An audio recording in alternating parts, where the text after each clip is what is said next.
Patrick Kluivert akan mulai melatih langsung tim nasional atau Timnas Indonesia pekan ini. Pelatih asal Belanda itu memanggil 27 nama pemain sementara ke dalam tim nasional untuk 2 laga grup C kualifikasi Piala Dunia 2026 menghadapi Australia di Sydney pada 20 Maret dan Bahrain di Jakarta pada 25 Maret. Dari 27 nama pemain ini, Septian Bagaskara menjadi pemain lokal baru yang membela Timnas Indonesia. Ada pula nama Ula Romeni yang menjadi striker baru Timnas setelah proses naturalisasi pemain yang membela Oxford United itu rampung pada 8 Februari lalu. Selain 2 nama itu, 25 pemain lainnya adalah nama-nama yang dulu menghiasi skuad di era Shin Tae-yong. Daftar sementara 27 pemain ini akan bertambah menyusul datangnya 3 pemain baru, yaitu Dean James, Joey Plupesi, dan Emil Audero yang baru merampungkan sumpah dan janji kewarganegaraan warga negara Indonesia, WNI. Sebanyak 30 pemain ini nantinya akan merebutkan jatah 23 pemain yang didaftarkan per laga sesuai aturan FIFA. Kluivert memanggil 9 nama pemain dari Liga 1 Indonesia, satu lebih sedikit dari pemanggilan pemain terakhir era Shin pada laga terakhir kualifikasi, November lalu, saat melawan Jepang dan Arab Saudi.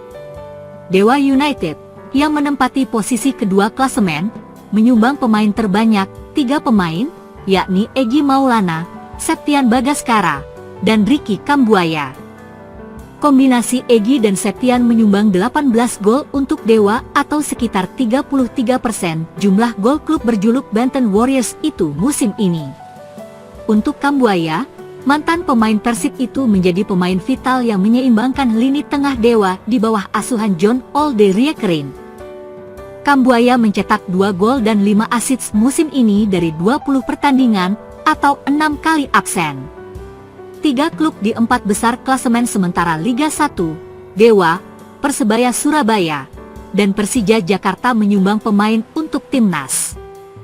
Hanya Persib, tim pemuncak klasemen, yang tak dilirik Kluivert pada pemanggilan pemain pertamanya ini dari klub di 4 besar. Rizky Ridho dan Muhammad Ferrari menjadi perwakilan dari Persija. 2 kiper dari Liga 1 diisi oleh Hernando Ari dari Persebaya dan Nadeo Argawinata dari Borneo. 2 pemain tersisa adalah pemain yang sedang berjuang mengangkat timnya dari posisi bawah.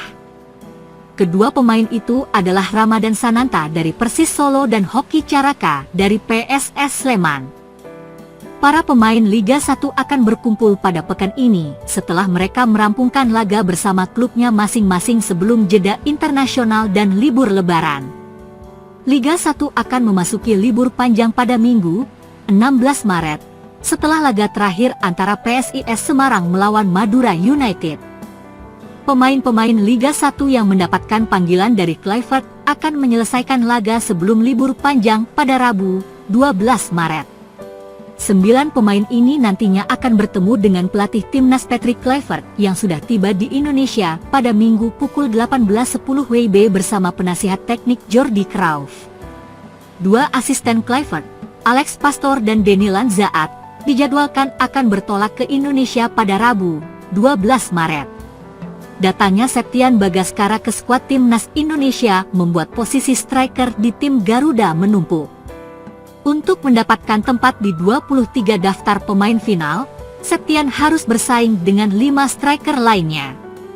Selain pemain baru Ula Romeni, di Timnas saat ini ada Ramadan Sananta, Hoki Caraka, Rafael Struijk, dan Ragnar Oratmangoen yang sudah langganan bersama Merah Putih. Septian adalah nama baru yang dipanggil Kluivert dari belusukannya memantau sejumlah laga di Liga 1 Indonesia dari Januari sampai awal Februari. Ia melihat langsung kemampuan Septian pada laga melawan Persija di Stadion Pakansari Bogor saat pemain 27 tahun itu masuk sebagai pemain pengganti. Kendati menjadi nama baru di Timnas Indonesia, Septian datang dengan kualitas nyata dalam urusan mencetak gol. Musim ini, pemain kelahiran Kediri tersebut memasuki musim tersuburnya di Liga 1 karena sudah mencetak 7 gol untuk Dewa United. Ia menjadi pemain lokal kesuburan kedua di Liga 1 setelah Egy dengan 11 gol. Lebih istimewanya lagi, Catatan gol Septian diraih di saat dia bukan menjadi pilihan utama Jan Olde di posisi juru gedor. Catatan ini sudah jauh melebihi produktivitas langganan striker tim Garuda, seperti Sananta, 4 gol, Hoki, 3 gol, Struijk, 1 gol, dan Orat Mangwen, 1 gol, di klubnya masing-masing. Ula yang juga menjadi nama baru, pada musim ini baru mengemas 3 gol, 2 bersama FC Utrecht, dan 1 bersama klubnya saat ini Oxford United. Insting tajam Septian di depan gawang lawan tak cuma terlihat di musim ini karena striker bertinggi 1,83 meter itu pernah menjadi top skor Liga 3 2018 bersama Persik Kediri dengan koleksi 28 gol. Dengan kualitasnya yang sudah terbukti musim ini dan absennya Orat Mangwen melawan Australia pada 20 Maret di Sydney karena akumulasi kartu kuning, Septian berpeluang mencatatkan debut pada laga menghadapi Socheros. Debut yang meyakinkan akan memberikan kesan pertama yang manis kepada Kluivert, yang semasa menjadi pemain disegani sebagai striker top dunia dengan koleksi 206 gol dari 408 pertandingan. Ketua Umum Persatuan Sepak Bola Seluruh Indonesia, PSSI, Erick Thohir sangat senang dengan nama-nama pertama yang dipanggil Kluivert. Menurutnya, nama-nama ini memiliki komposisi merata di setiap posisi. Ia juga mengatakan nama-nama ini sudah dipertimbangkan dengan matang oleh Kluivert beserta 2 asistennya, Alex Pastoor dan Denny Lanzaat. Saya senang dengan daftar profesional pemain pilihan Coach Patrick Kluivert yang merupakan list pertamanya sebagai pelatih timnas, kata Erick, Minggu. Menteri BUMN itu berharap 27 pemain dan 3 pemain baru yang sudah menjadi WNI dapat membantu Indonesia untuk memaksimalkan raihan poin pada 2 laga bulan Maret melawan Australia dan Bahrain yang ditargetkan meraup 4 poin, dengan rincian 1 poin melawan Australia dan 3 poin melawan Bahrain. 4 poin ini akan menjadi tolak ukur yang tepat bagi Kluivert dan tim kepelatihannya yang tengah memasuki era baru di timnas Indonesia.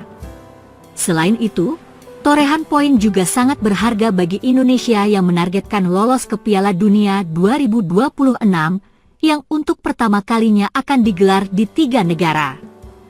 Jelang laga kualifikasi Piala Dunia 2026 antara Timnas Indonesia dan Bahrain di Stadion Utama Gelora Bung Karno, SUGBK, pada 25 Maret 2025, muncul rumor kontroversial terkait permintaan pengamanan khusus dari pihak Bahrain. Kabar yang beredar menyebutkan bahwa timnas Bahrain meminta kendaraan taktis, rantis, selama pertandingan di Indonesia. Namun, Ketua Umum PSSI, Erick Thohir, dengan tegas membantah rumor tersebut. Bantahan tegas dari PSSI. PSSI menegaskan bahwa hingga saat ini tidak ada permintaan resmi dari Bahrain terkait penggunaan kendaraan rantis selama pertandingan di Jakarta. AFC, Konfederasi Sepak Bola Asia, telah memiliki prosedur keamanan yang ketat dan menilai Indonesia sebagai tuan rumah yang baik dalam berbagai pertandingan internasional. Regulasi yang diterapkan AFC harus diikuti oleh semua negara peserta, termasuk dalam aspek keamanan. Berdasarkan evaluasi yang telah dilakukan, Indonesia dinilai mampu menyelenggarakan pertandingan dengan standar keamanan yang memadai. Sebagai tuan rumah berbagai ajang internasional, Indonesia telah menunjukkan kapasitasnya dalam mengelola pertandingan dengan tertib dan aman.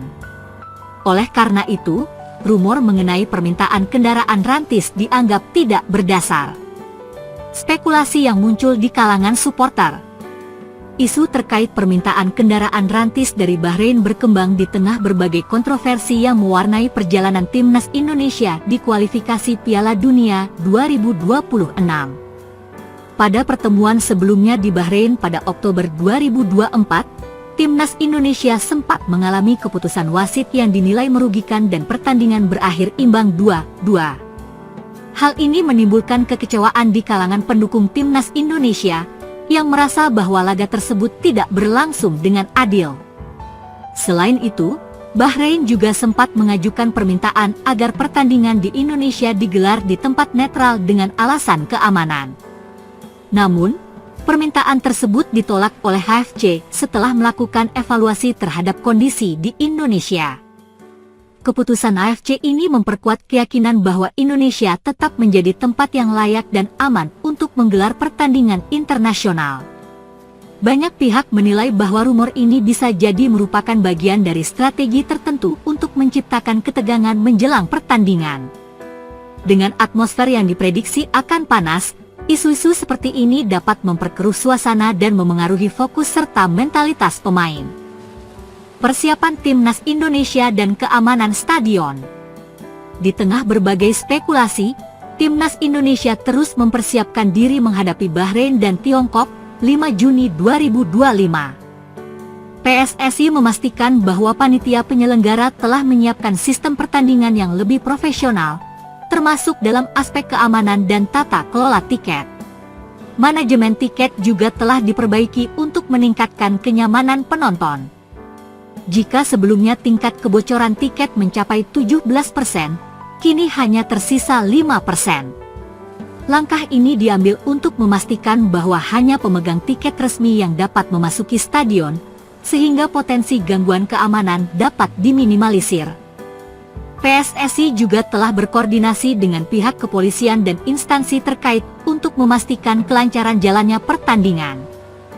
Pengamanan akan diperketat di berbagai titik strategis, termasuk area stadion, jalur masuk dan keluar, serta tempat-tempat yang berpotensi menjadi pusat keramaian. Dengan sistem pengamanan yang telah disiapkan, diharapkan pertandingan dapat berlangsung dengan tertib tanpa gangguan berarti. Dukungan supporter dan harapan pertandingan yang sportif. Dukungan supporter menjadi salah satu elemen penting dalam pertandingan ini. Dengan antusiasme tinggi yang ditunjukkan oleh pendukung timnas Indonesia, atmosfer di SUGBK diperkirakan akan sangat meriah. Para pemain diharapkan dapat tampil maksimal dan memberikan hasil terbaik bagi Indonesia. Di sisi lain, penting bagi semua pihak untuk menjaga sportivitas dalam pertandingan ini. Rivalitas antara kedua tim seharusnya tidak berujung pada ketegangan yang dapat merugikan kedua belah pihak. Sebaliknya, laga ini bisa menjadi ajang pembuktian bagi Indonesia sebagai tuan rumah yang mampu menyelenggarakan pertandingan dengan standar internasional. Masyarakat diimbau untuk tetap tenang dan tidak mudah terprovokasi oleh rumor yang tidak jelas sumbernya. Dengan persiapan matang dan koordinasi yang baik antara PSSI, AFC, serta pihak keamanan, laga antara Indonesia dan Bahrain diharapkan dapat berlangsung dengan lancar dan aman. Bantahan resmi dari PSSI diharapkan dapat meredam spekulasi yang berkembang. Fokus utama kini tertuju pada persiapan timnas Indonesia untuk menghadapi laga krusial dalam upaya meraih tiket ke Piala Dunia 2026.